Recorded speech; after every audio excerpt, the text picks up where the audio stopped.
Hello guys, nice to see you.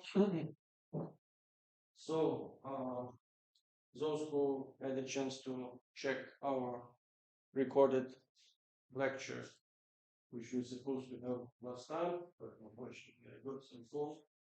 So, we considered there the expression of speed of electromagnetic wave propagation in free space based on two equations of four, which were discussed in the scope of this Maxwell system of Maxwell equations. So, to be specific, we considered Faraday's equation and Maxwell-Ampere's equation, assuming that in free space we don't have charges and we don't have any, as a result, we don't have any current, like conductivity current, which flows through the free space. So in that case, this contribution to the right side of the Maxwell current equation from conductivity current was considered as zero. So based on that, we got two equations which describe second derivative, like second partial derivative of electric field and magnetic field over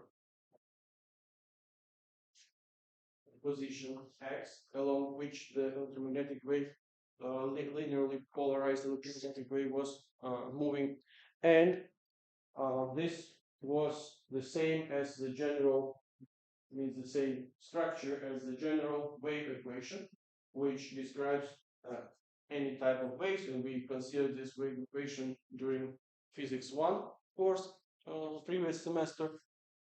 Which allowed us to get the expression for speed of electromagnetic wave propagation in free space. So we figure out that was c, like we consider this as speed of light, universal constant, because experimentally it was shown that speed of light is equal to this predicted from Maxwell equations speed of propagation of electromagnetic wave in free space, and that was a clear evidence that light actually is a form of electromagnetic radiation. So we got equation C is equal to 1 over square root of mu naught times epsilon naught. And further, when we considered solutions for these wave equations for electric field and magnetic field, we have shown that there is a constant ratio between magnetic and electric field at any instant of time, and that is actually equal to speed of light, c, universal constant. So at any moment of time, ratio of electric field to magnetic field will be equal to speed of light, and that is true for any moment of time. So that is the second main message from our discussion last time, and today we proceed further with the energy which is transferred by electromagnetic waves. So we know now that electromagnetic wave is a combination of time varying electric and magnetic fields, which can spread in free space with speed of light. And obviously, if we're talking about waves, waves are known to transfer energy. So what is our goal for today? We want to consider how energy is transferred by electromagnetic waves. What is the rate of transfer of this energy per unit area and per unit time? And also, if electromagnetic wave is transferring some energy, then we also need to consider some linear momentum, which is associated with this transfer of energy. And if we deal with linear momentum transferred by, like, associated with electromagnetic wave, then if electromagnetic wave or light, to be more specific, interacts with some surface, either absorbing or reflecting, there will be some obvious change of linear momentum because of reflecting or absorbing this electromagnetic wave, and that will result in some exerted force on the surface. When we consider force per area, we end up with pressure. So we will also consider today pressure, which is exerted by, for instance, light on the uh, light absorbing or light reflecting surface. So in general, energy transferred by electromagnetic wave is represented by such sign. It's TER. So we will consider this as energy transferred by electromagnetic wave. And what is critically important here is introduction of a new term, which is pointing vector. So pointing vector is S vector equal to 1 over mu naught cross product of electric field and magnetic field vector.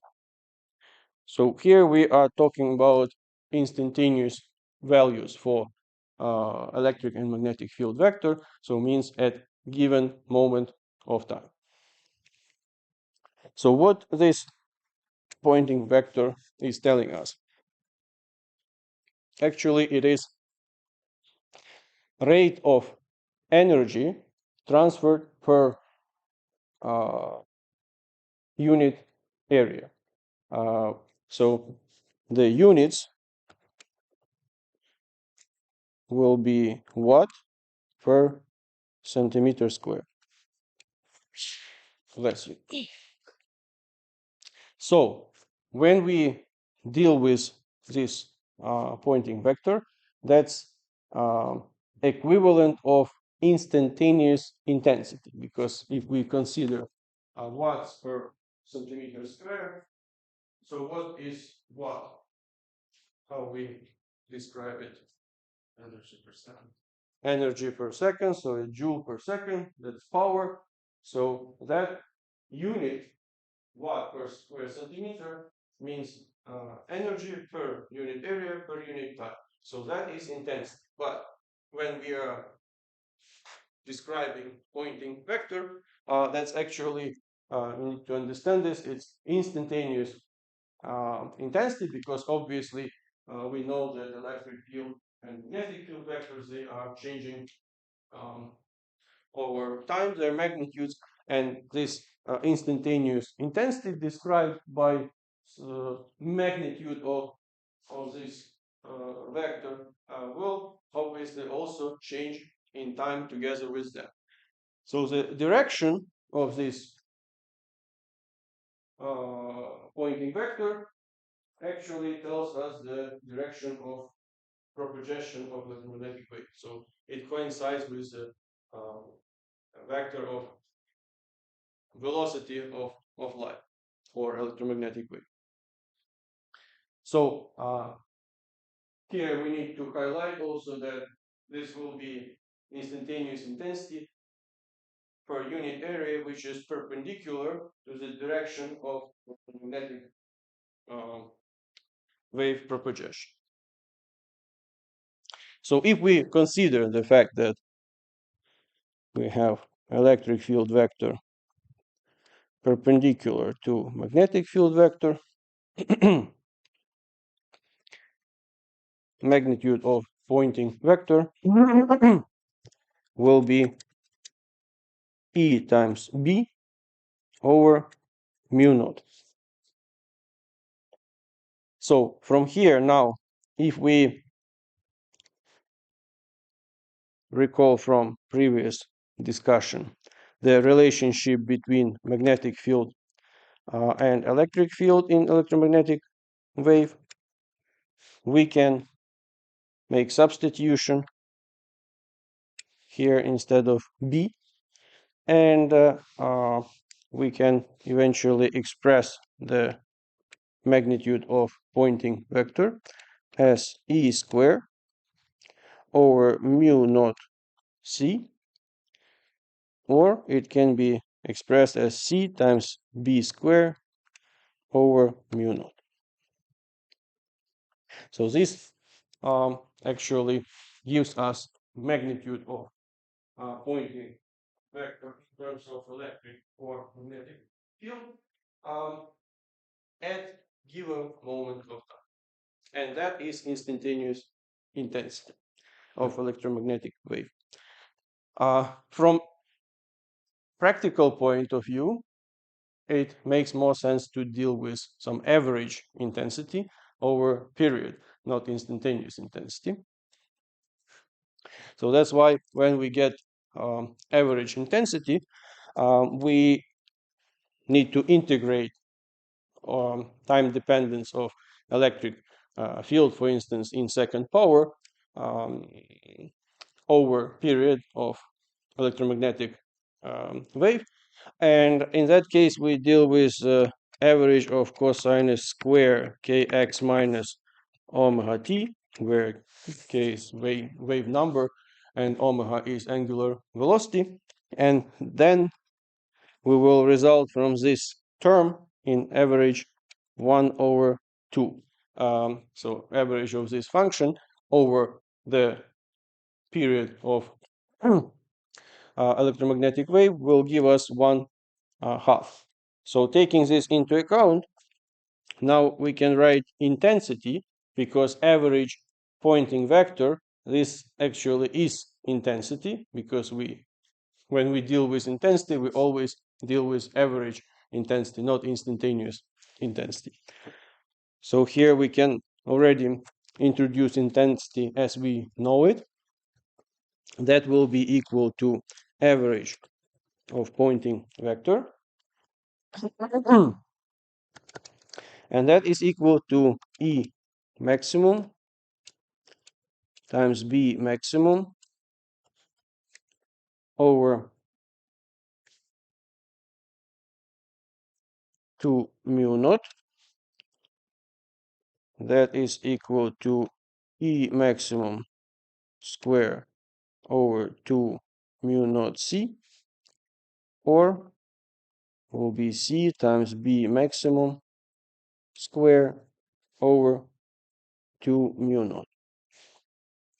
So these are expressions for average intensity of electromagnetic wave over period, like one period of this wave. So we can also express it in terms of magnetic or electric field, but here we already operate with amplitude values, maximum values of these parameters, and have a factor of 2 in the denominator.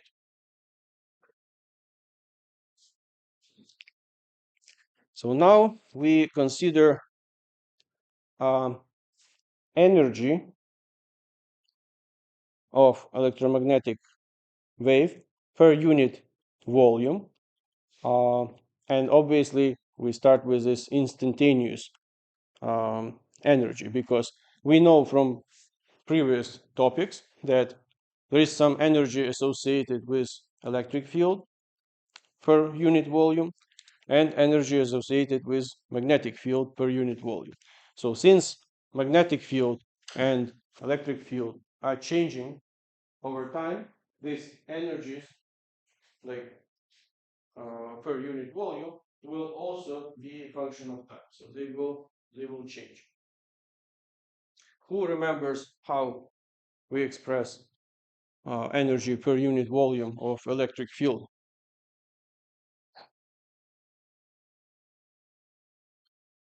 UE is equal to 1/2 epsilon naught E squared. And similar for magnetic field, we have B squared over 2 mu naught. assuming like free space.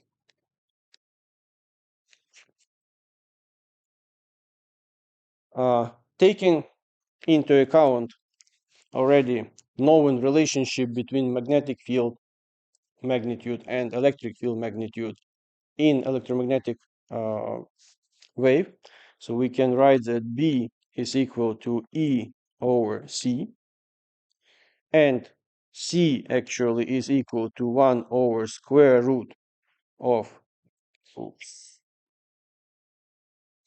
mu naught times epsilon naught. We can write the following. So we can continue here. So UB is equal to B squared over 2 mu naught. Now, instead of B, we substitute this expression in terms of E. So it will be E over C squared divided by 2 mu naught. And then we consider, instead of C, its expression in terms of mu naught and epsilon naught. So that will give us mu naught times epsilon naught over 2 mu naught times E squared. So we cancel out mu naught, and what we see here, it will be epsilon naught times E squared over 2. And that is actually our energy per unit volume associated with electric field. So that is UE. That means that at any moment of time, that's another feature of electromagnetic wave, the energy per unit volume of associated with electric field is equal to energy associated with magnetic field. Taking this into account, we can write that this will be equal to either 1/2 epsilon naught E squared, some lagging,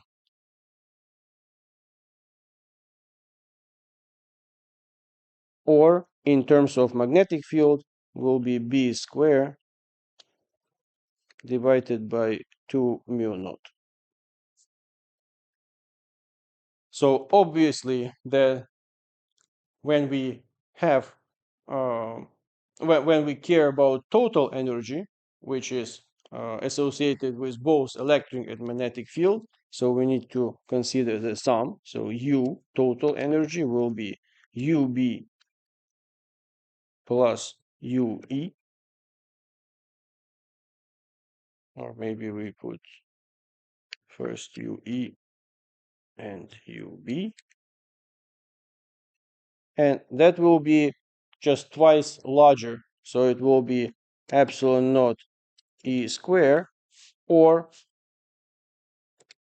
that will be equal to B squared over mu naught.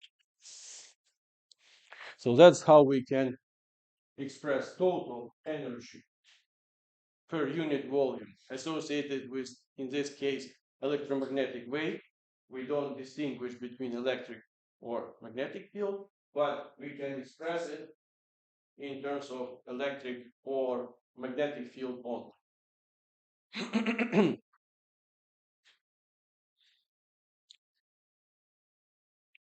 So now,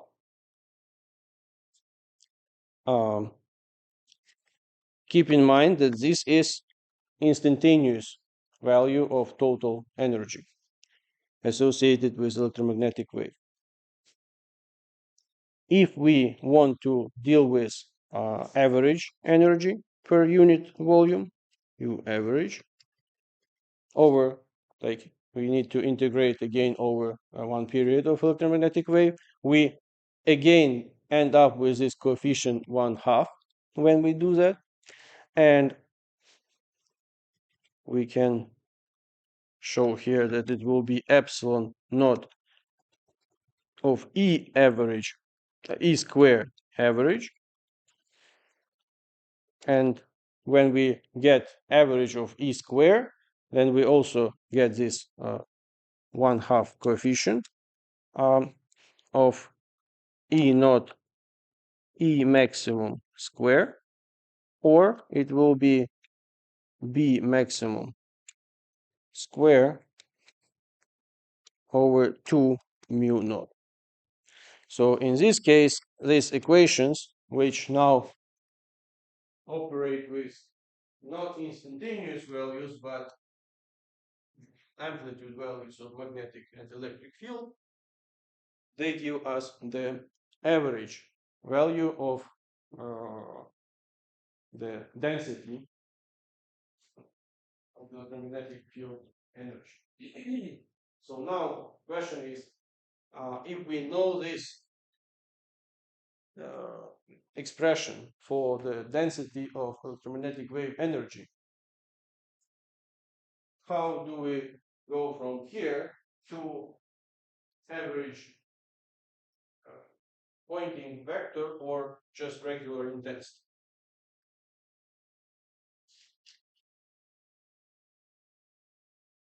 What it actually tells us. So this is average energy per unit volume.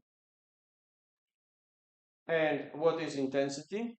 It's rate, how much energy transferred per unit time per unit area. So if we consider volume defined in some cylinder with a cross section of unit area, whatever unit area, 1 square meter, 1 square centimeter, doesn't matter. Then we need to know how much this electromagnetic field will travel per unit time in order to multiply the cross-section area per length. That will give us volume, so we kind of multiply this volume per this average energy, and that will give us total energy associated in this, like confined in this volume. And if we consider per unit time, because that's what we want to know for light intensity, what distance it will travel per unit per 1 second electromagnetic wave in free space.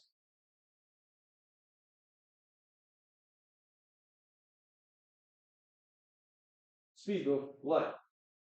So there is well-defined universal constant which tells us how fast the electromagnetic wave is moving in free space. And by multiplying speed of light, c, by this average energy per unit volume, that actually is the intensity or average pointing vector. So we can write intensity is equal to S average, and that will be equal to C times U average. So you can either express it in terms of, as we described a little bit earlier, in terms of maximum electric field and maximum magnetic field, or in terms of speed of light and average energy per unit volume of electromagnetic wave. So all this is quite important because this will be some basement for your discussion of black body radiation during modern physics next semester. So there you will consider in more details black body radiation. And it's necessary to understand that radiation is one form of energy transfer, along with thermal conductivity and thermal like convection. And specifically in space, there are no other options. You have spaceship, for instance, in free space, in vacuum, actually, uh, and you cannot neither conduct heat somewhere nor release it via some convection. So there is only one option to get rid of excessive heat, and that is radiative mechanism. So that's why, for instance, International Space Station has like plenty of uh, solar panels which convert light into electricity.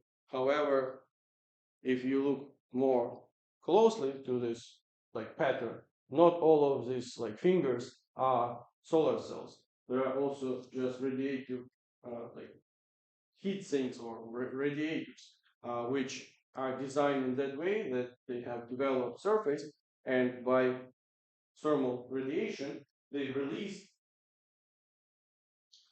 excessive energy, which is produced during the functioning of International Space Station into space.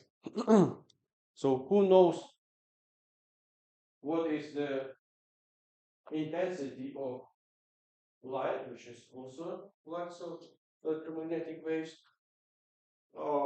which reaches the planet Earth from the sun. So there is so-called solar constant, which is more or less constant, not really, but varies depending on activity of the sun and position of the planet Earth. But on average, it is something like 1,350 watts per square meter. So that's what we have in space, just next to planet Earth. So it's quite a lot. However, when this light is traveling through the atmosphere, it's partially absorbed, partially reflected. So usually it reaches something about 1,000 watts per square meter when it reaches the surface of the Earth, depending on position on the planet.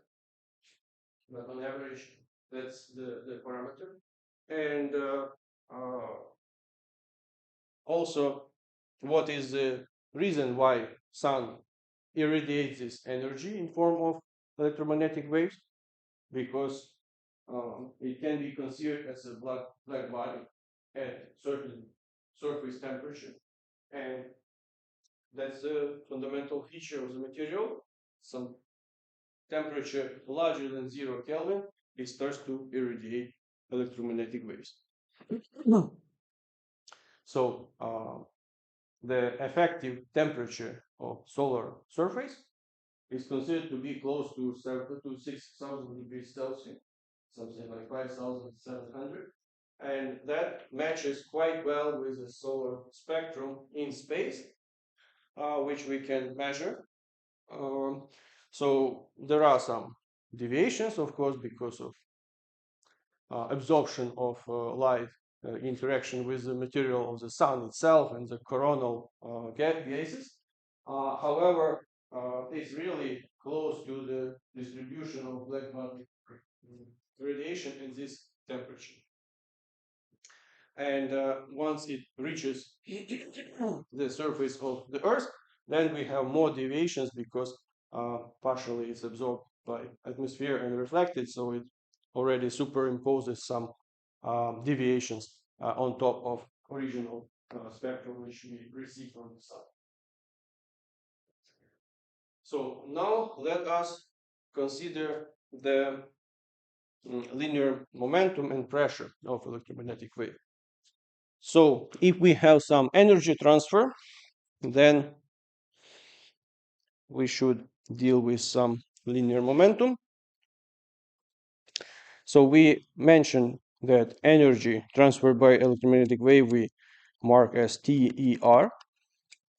So then small p linear momentum will be energy divided by speed of transferring of this energy. So in this case, if we consider free space, that is speed of light, c.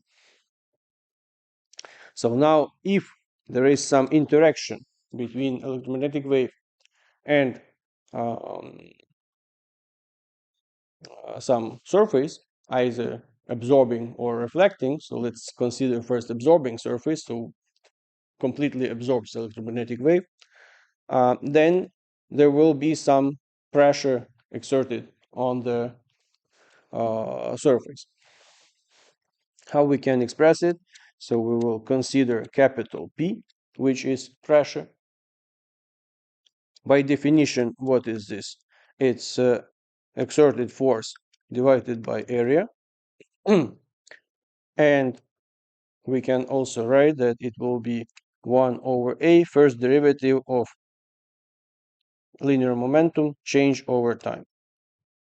So it's rate of changing linear momentum, that actually the definition of force, and that what we discussed during previous semester.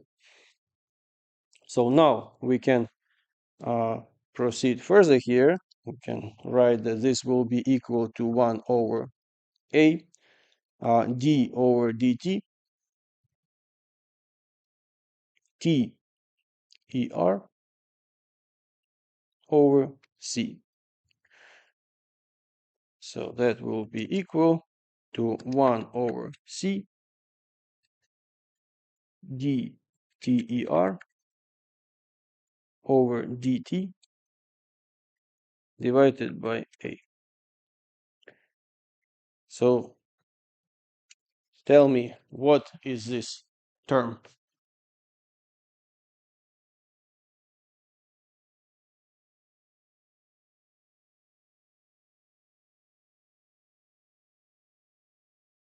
So what do we have here? TER is energy transferred by electromagnetic wave. Here we have first derivative over time, so this is the rate of energy transfer. And then we normalize it by area. So energy transfer per unit time per unit area. That is instantaneous density, or in other words, that is pointing, like magnitude of pointing vector. So we can write that this will be equal to magnitude of pointing vector divided by c, speed of light. So that will be actually definition of pressure, which is exerted by electromagnetic wave onto surface which absorbs this electromagnetic wave. So obviously, if this surface is reflecting, then there will be twice change of linear momentum, because it will change direction to the opposite. So we will have, it's like ball which hits the wall and reflected from the wall. So we have twice change of linear momentum. So in that case, when we have a reflecting surface, pressure will be defined as 2s over c. So it will be twice larger. Obviously, we are considering some extreme examples when fully absorbed and fully reflected. Usually we have something like in between. Then you need to consider the reflection coefficient, how much light is actually absorbed. So the coming back to this light which we get from the sun, the pressure next to our planet of sunlight is on average 5 times 10 minus 6 Newton per centimeter square. So that is like micro Newton per centimeter square. light which we get from the sun. So obviously it's very tiny pressure, which even with very sensitive equipment, quite challenging to measure. But we need to keep in mind that actually this pressure exists. So there is some pressure exerted on the surface by electromagnetic incident, electromagnetic waves. And um, that could find under some conditions some practical applications. So it was somewhere in late 70s, a mission to Mercury, and it was a satellite there, and something happened during the calculation of the trajectory, so it was deflected and supposed not to reach the destination, so the mission couldn't be lost. However, taking into account this presence of solar pressure, uh, the engineers from National Aeronautic and Space Agency used solar panels as wind sails, but in this case solar, like light sails. So it was enough to catch really very limited force because pressure is very low, so area is not so big, but this tiny force exerted by solar light and closer to the sun, obviously you get high intensity, so this pressure will increase, but still it will be quite small. But it was enough to correct the trajectory of the satellite and put it back on the right trajectory. So that was some practical application in some local scientific mission, and maybe you heard about such a long-term but ambitious mission as Starshot, if I'm not mistaken in the name. So the idea is to travel to the closest star from our solar system, which is Proxima Centauri. There is several light years of distance to this closest star. And the plan is to use solar sails. Actually, they're not going to use solar light, but these sails are going to be kind of powered by powerful lasers from surface of our planet, and by providing this continuous flux of intensive lasers to the sails, light sails, which will be attached to tiny satellites, which will be like very light. Obviously, you need to design the system to be very light. So this tiny force, which can be exerted by light, should be enough to accelerate them over long time. And since they don't have any resistance because it's vacuum, they can continuously accelerate over long time, since laser beams are quite directed. And that will allow to reach, according to theoretical calculations, speed of 0.2, like 20% of speed of light. So with this, over a reasonable time interval of something like 20 years, these tiny satellites powered by lightweight sails should reach Proxima Centauri and record some parameters in this vicinity of Proxima Centauri and report it back to Earth. So this project is already under discussion for more than a decade, but recently even big investors considered that this is interesting approach, and things are moving not so fast, but obviously there are plenty of challenges to realize such project, but people are working on this, and quite possible that within the next 10 years this project will be realized.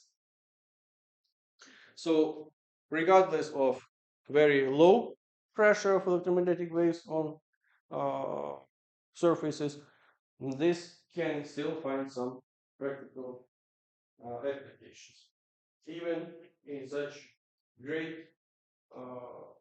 projects as interstellar travel. So let us summarize our discussion for today. We introduced the pointing vector, which gives us instantaneous light intensity. So magnitude is instantaneous light intensity, and direction of this vector defines the direction of electromagnetic wave propagation. So if we consider this like average value over one period of electromagnetic, we get the actual intensity, and it can be expressed either via maximum electric field or maximum magnetic field. So we also introduced energy per unit volume. First instantaneous, which is changing with time, and then also expressed the average energy per unit volume associated with electric and magnetic field. We have shown that they are equal at every moment of time, and the total energy of electromagnetic wave can be expressed also either in terms of only electric field or magnetic field.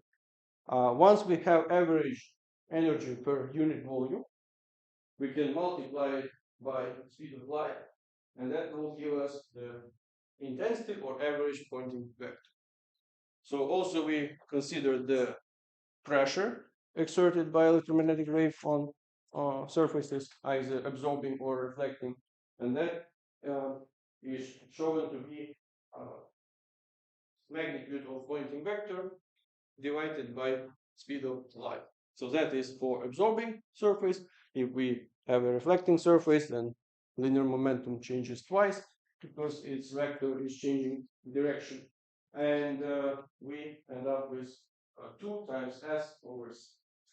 So these are the main messages from our discussion, and next time we will consider the new topic, which is already introduction of light and nature of light from different points of view.